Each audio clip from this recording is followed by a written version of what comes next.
To get some mileage out of the same chord, a couple of things are really useful tricks to use. The first of which is just playing inversions, and knowing inversions is something that can really give you a base for adding extensions to chords in various positions on the guitar. In the key of E, I can use this bass note to give the chord some context, and I'm going to play all the chord voicings on the top 4 strings. So this E major triad is a good starting point. It's essentially a D triad shape that you know as an open chord. I consider that a movable shape, as a bar chord is a movable shape. And so that's our starting point. Now my low E underneath. If I lower this note that I'm playing, the E on the 5th fret of the 2nd string, if I lower it by a fret, now I've got the major 7 chord that will be our starting point for inverting the chords. That chord is voiced root, 5th, 7th, and 3rd. Now, as we move up the neck, each string is actually arpeggiating the chord. Since this is the root on the 4th string, the next note of this chord is going to be the 3rd. That's a G sharp. And the next inversion is that particular shape. Now, from the G sharp, we move on up the neck and we land on B, and the next inversion is from that B, shaped like so. Finally, D sharp is the 7th of the chord. That would be the next note on that string.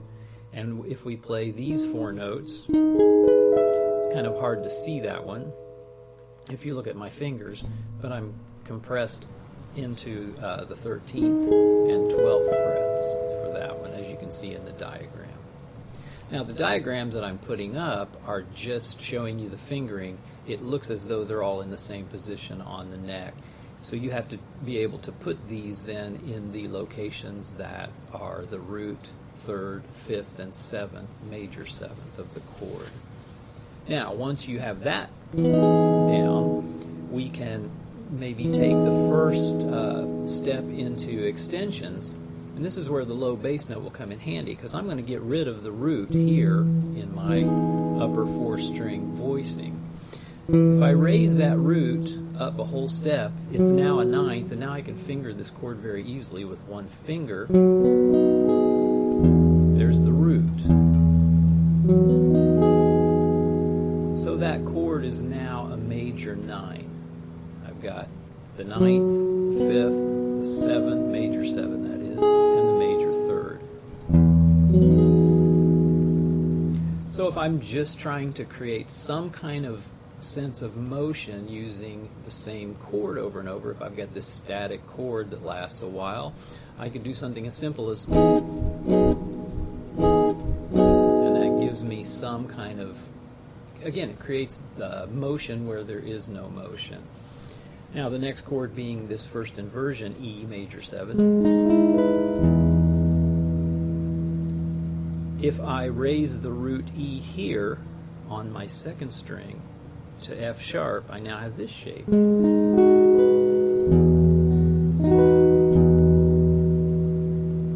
If I want to create motion here, I can bounce back and forth between those two.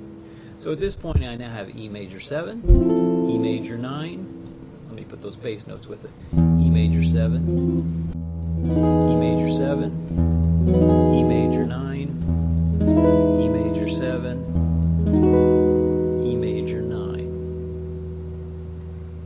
The next chord again was here, next inversion. This is E major 7, so the root here I have, and if I raise that,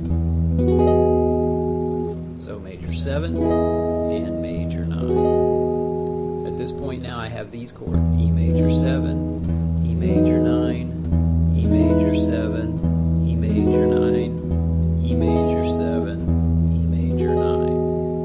finally, that brings me here, E major 7, and my root here is on the high E string, so I'll raise that by 2 frets, and now I have E major 9 again. So just by swapping out the root in each of those shapes for the note a whole step higher, 2 frets higher, you're using the 9th or the 2nd, if you want to call it that, instead of the root. Again, a very useful tool. Now we could play the same game with the 5th of the chord. At times you can play a 6th instead of a 5th. It's a concept that you can apply to the guitar, and you can pick and choose the ones you like to use as you see fit.